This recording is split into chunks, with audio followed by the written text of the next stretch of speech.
Hi friends, good morning to all. Today, let us know and discuss Vedas and Vedantas. I mean, the difference between Vedas and Vedantas. Before that, let us know about the three spiritual masters, the three spiritual teachers, the three spiritual acharyas. Who are they? Do you know? Number one, Shankaracharya. Number two, Ramanujacharya. Number three, Madhvacharya. Ramacharya, Madhvacharya. Before these two, Adi Shankaracharya, the so-called Adi Shankaracharya,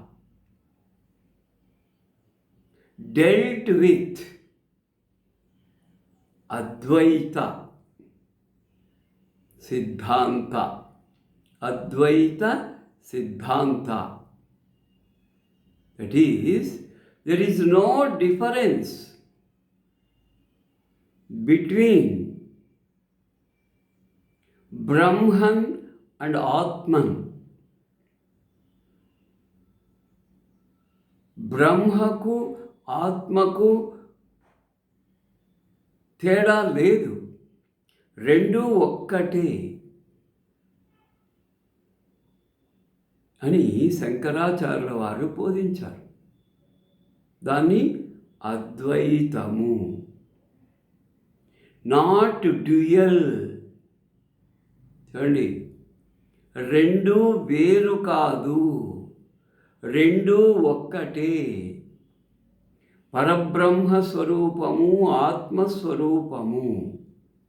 అంటే జీవాత్మ పరమాత్మ రెండు వేరు కాదు, రెండు ఒక్కటే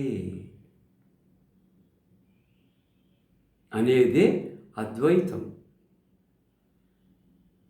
ఇంకా రెండవ ఆచార్యుల వారు రామానుజాచార్యుల వారు, అతనిది అద్వైతమే, కాకపోతే అతనిది విశిష్టాద్వైతం. విశిష్టాద్వైతములో Brahman is superior to Atman. Brahman is superior to ఆత్మన్.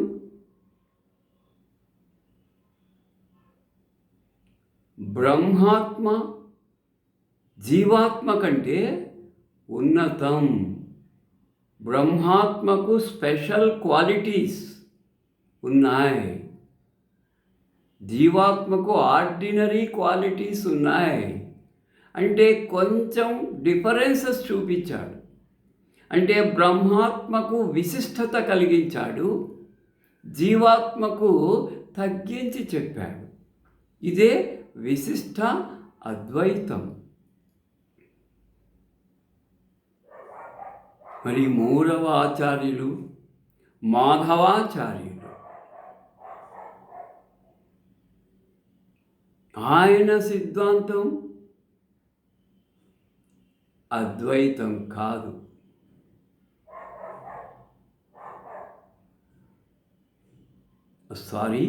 ద్వైతం కాదు. మన శంకరాచార్యులు చెప్పినది, రామానుజాచార్యులు చెప్పిన దానికి ఇతనిది చాలా డిఫరెన్స్.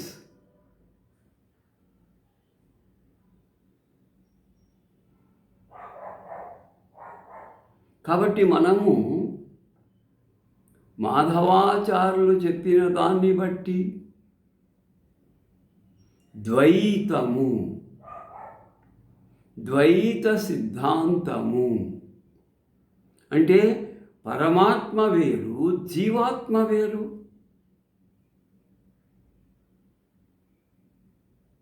పరమాత్మ క్యారెక్టరిస్టిక్స్ వేరు, పరమాత్మ క్వాలిటీస్ వేరు, జీవాత్మ క్యారెక్టరిస్టిక్స్ వేరు.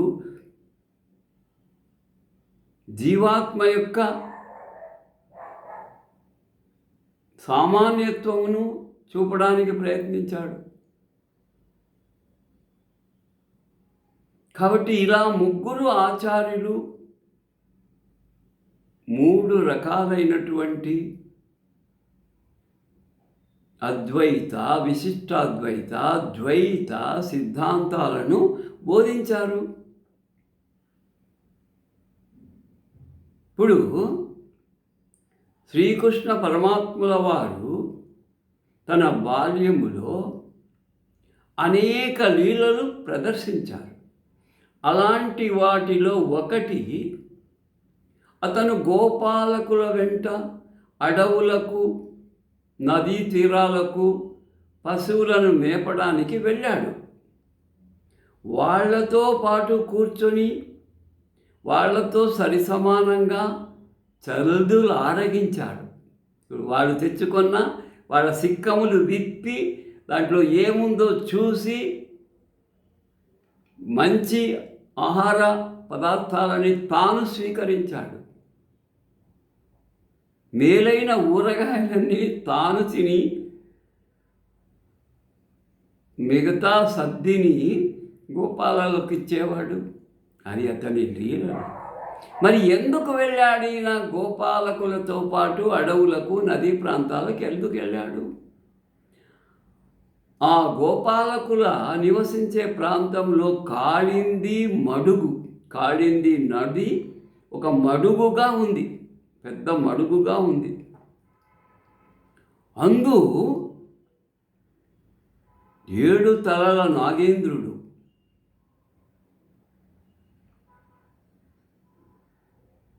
కాళీయ సర్పం, మహాసర్పం ఆ మడుగు లోపల తన భార్య బిడ్డలతో నివసిస్తూ ఉంది. ఆ కాళీయ సర్పం అది నది తీరానికి వచ్చినటువంటి ఆవులను, ఆవు దూడలను తన తోకతో చుట్టి లోపలికి లాక్కుని వెళ్ళి ఆహారంగా ఇచ్చేవాడు. తాను స్వీకరించి తన కుటుంబానికి ఇచ్చేవాడు. ఇలా నాకు తిరుగులేదనే దర్పముతో ఆ కాళీయ సర్పం అరాచాలకు గోపాలకులు నిర్ఘాంతపోయారు. అప్పుడు ఒకరోజు కృష్ణుడు అక్కడ ఉన్న సమయంలో ఆ కాళీయుడు ఒక లేగ దూడను లాక్కొని వెళ్ళాడు. వెంటనే గోపాలకులు భయభ్రాంతులై శ్రీకృష్ణుని చెంతకొచ్చి, కృష్ణ కృష్ణ, మన లేగ దూడను ఆ సర్పం ఎత్తుకొని పోయిందని వాళ్ళు వాపోయారు. వెంటనే శ్రీకృష్ణుడు నదీ తీరానికి వెళ్ళి ఆ నదీ కాళీయ మడుగులోకి దూకేశాడు. గోపాలకులంతా భయభ్రాంతులై, అయ్యో అయ్యో అయ్యో కృష్ణ, ఎంత పని చేశావు అన్నారు. కానీ లోపలికి వెళ్ళిన శ్రీకృష్ణుడు ఆ కాళీయుని మర్దమణిగించాడు. దాని పడగలపై నాట్యమాడి విషము కక్కించి దర్పమణగిన ఆ సర్పముతో పాటు పైకి వచ్చాడు. ఆ కాళీయ మర్దనం గావించినటువంటి సమయములో ఆ కాళీయ సర్పానికి ద్వైత భ్రాంతి నివృత్తి పొందగా బ్రహ్మబోధంబు సుబోధంబు కాగా. చూడండి, ఆ కాళీయ సర్పానికి అర్థమైంది, భగవంతుడి లీలలు తెలిసాయి. వెంటనే శ్రీకృష్ణుని శరణు కోడి క్షమించమని వేడుకొని ఆ కాళింది నదిని వదిలి ఎక్కడికో వెళ్ళిపోయింది. చూసారా? ఇక్కడ నేను ఈ విషయం చెప్పడానికి ముందు ప్రస్తుతం ఈరోజు the topic of the day to discuss is the difference between Vedas and Vedantas. వేదాలకు వేదాంతాలకు మధ్య ఉన్నటువంటి తారతమ్యాన్ని గురించి మనము తెలుసుకుందాం. You know very well about the 4 Vedas. మన హిందూ సనాతన ధర్మములో 4 వేదాలు, చతుర్వేదాలు మీకందరికీ తెలుసు కదా. మొదటిది ఋగ్వేదం, రెండవది సామవేదం, మూడవది యజుర్వేదము, నాలుగవది అథర్వణ వేదము. సో ఈ 4 వేదాలు అతి పురాతనమైన దేవ భాష సంస్కృతములో లిఖించబడ్డాయి. ఇవి సామాన్య మానవునకు చదవడానికి, అర్థం చేసుకోవడానికి శక్తికి మించినవి. బ్రాహ్మణులకు కూడా చేత కాలేదు. ఈ వేదాలను, వేద సారాన్ని అర్థం చేసుకోగలిగినటువంటి వాళ్ళు మహర్షులు. Saints, sages can understand the essence of 4 Vedas. It is not possible for the ordinary people to understand, to read and understand the Vedas. The essence of Vedas, common man cannot take it for granted. And each వేద again, ఈ ఋగ్వేదము, యజుర్వేదము, అథర్వణ వేదము మరలా ఒక్కొక్క వేదము divided into 4 రకాలుగా విభజించబడ్డాయి. These Chaturvedas contained what? ఏమిక్కడ ఉన్నటువంటి విషయ జ్ఞానము? 4 వేదాల సారమేమిటి అని ప్రశ్నించుకుంటే, the Chaturvedas contained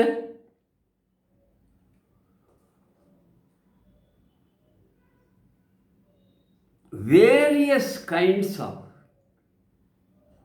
various sorts of means kinds of. These Chaturvedas contained various kinds of theological discussions and utterances. అంటే ఉవాచలు, utterances అంటే చెప్పబడినవి, utterances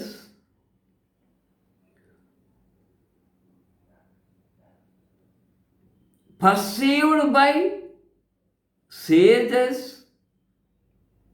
అంటే వేదాలలో ఏముంది అని కొంతమంది సాధు పుంగవులు మాత్రమే ఆ దేవ భాషను చదివి అర్థం చేసుకోగలిగినటువంటి కొంతమంది సాధు పుంగవులకు మాత్రమే నిజస్వరూపం, వేదాల నిజస్వరూపం, ట్రూ ఎసెన్స్ వాళ్లకు మాత్రమే తెలిసింది. The Vedic literature is, you see, the Vedic literature అంటే వేదాలలో ఉన్న సాహిత్యం is called, is known as important collection of songs, divine songs. దైవాన్ని స్తుతించేటువంటి స్తోత్రాలు, divine songs, and prayer books. ఎలా భగవంతుని ప్రార్థించే విధానమేమి అని తెలిపేటువంటి information books also in Vedas. Theological and theological అంటే చక్కని వివరణాత్మకమైనటువంటి విషయం. థియోసాఫికల్ ఇహ పర సాధనకు ఉపయోగపడే మార్గాలు తెలపడం జరిగింది. థియోసాఫికల్ ట్రీటైజెస్ అంటే ఎలా వాటిని గుర్తించాలి, గమనించాలి, అర్థం చేసుకోవాలి అనేటువంటి సారము ఈ వేదాలలో ఉంది. The Vedas, do you know my dear friends, the Vedas represent unity.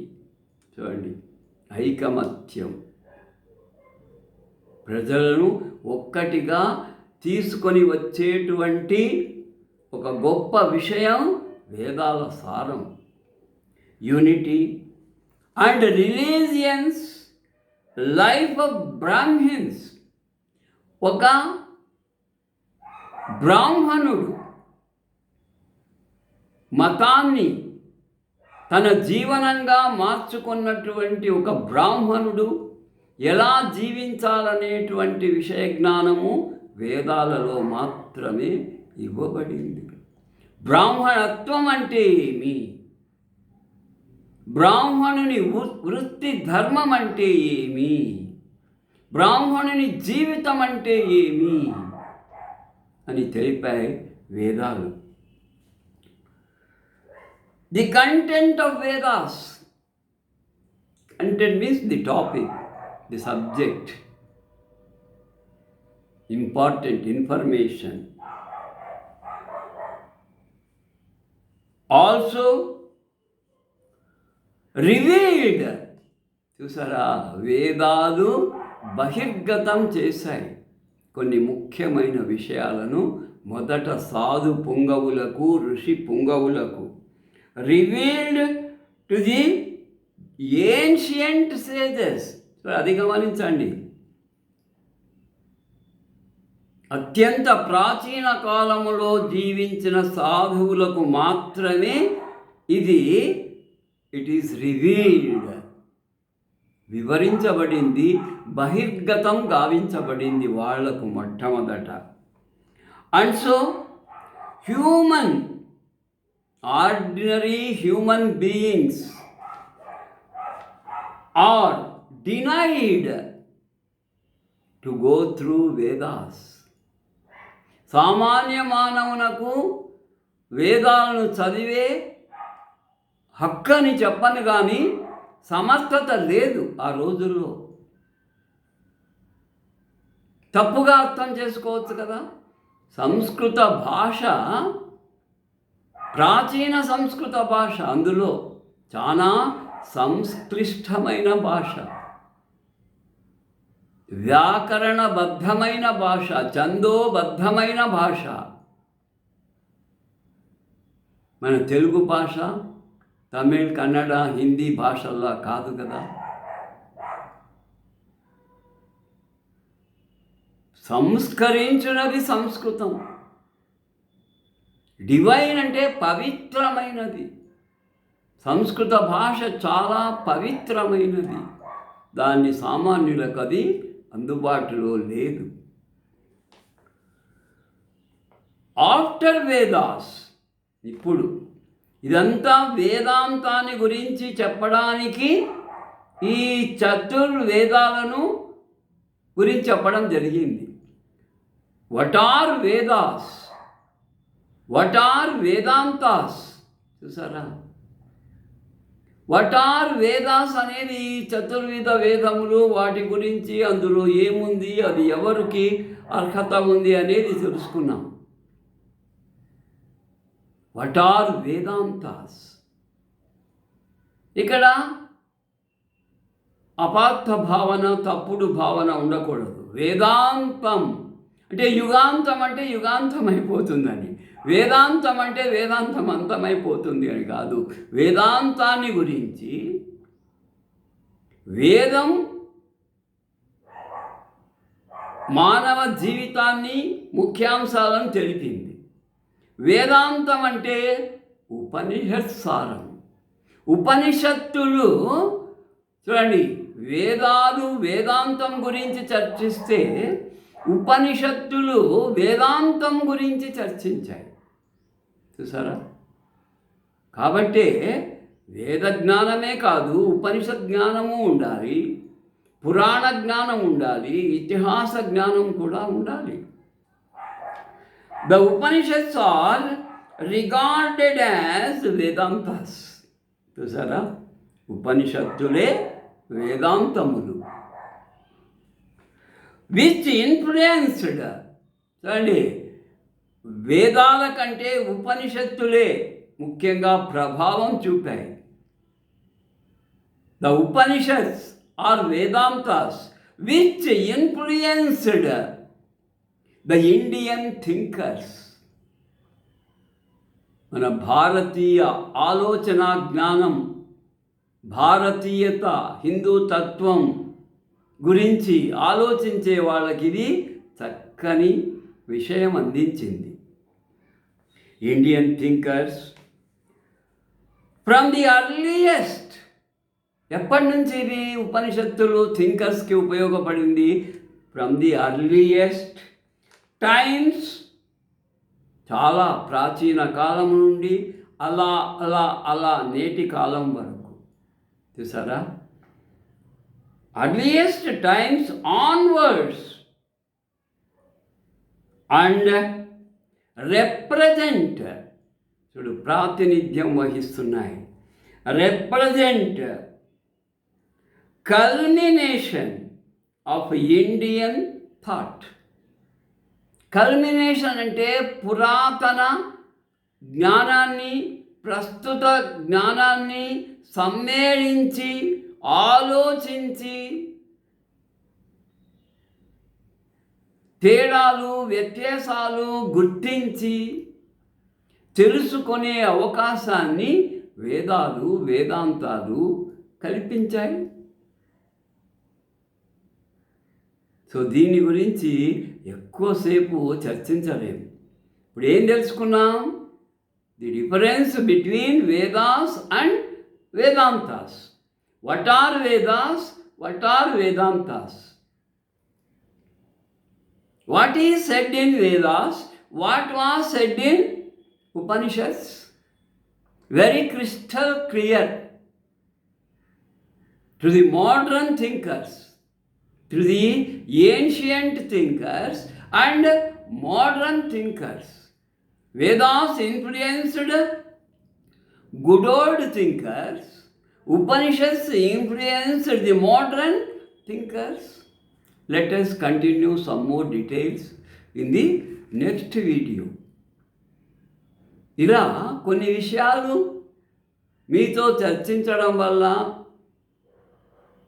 మీతో డిస్కస్ చేయడం వల్ల నాకు కొంత జ్ఞానం అలవడుతుంది, విన్న మీకు కొంత జ్ఞానం అలవడుతుంది.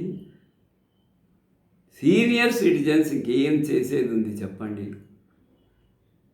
మనం ఏమన్నా నేటి పోటీ ప్రపంచంలో పరిగెత్తగలమా?